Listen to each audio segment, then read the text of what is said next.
Hello ವೀಕ್ಷಕರೇ, ನನ್ನ ಚಾನಲ್ಗೆ ಮತ್ತೆ ಸ್ವಾಗತ.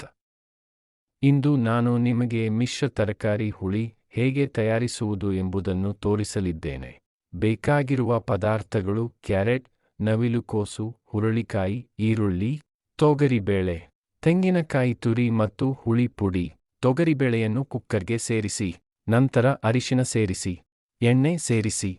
ನಂತರ ಮಿಶ್ರ ತರಕಾರಿಗಳನ್ನು ಸೇರಿಸಿ.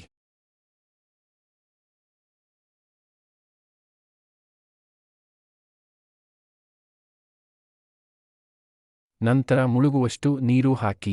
ಮುಚ್ಚಳವನ್ನು ಮುಚ್ಚಿ 1 ಅಥವಾ 2 ಸೀಟಿ ಕೂಗಿಸಿ ತಣ್ಣಗಾಗಲು ಬಿಡಿ. ಅಷ್ಟರೊಳಗೆ ತೆಂಗಿನಕಾಯಿ ತುರಿ ಮತ್ತು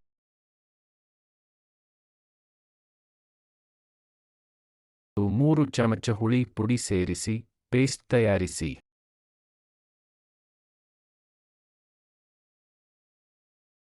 ಈಗ ಬೇಯಿಸಿದ ಮಿಶ್ರ ತರಕಾರಿ ಮತ್ತು ಬೇಳೆಗೆ ರುಚಿಗೆ ತಕ್ಕಷ್ಟು ಉಪ್ಪು ಸೇರಿಸಿ. ನಂತರ ಅದಕ್ಕೆ ಮಸಾಲೆ ತಿರುವಿರೋದು ಸೇರಿಸಿ.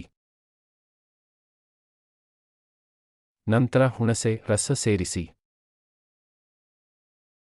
ನಂತರ ಕುದಿಯಲು ಬಿಡಿ. ಬೇಕಾದರೆ ನೀರು ಸೇರಿಸಿ ಹದ ಮಾಡಿಕೊಳ್ಳಿ. ನಿಮ್ಮ ಮಿಶ್ರ ತರಕಾರಿ ಹುಳಿ ಸಿದ್ಧವಾಗಿದೆ.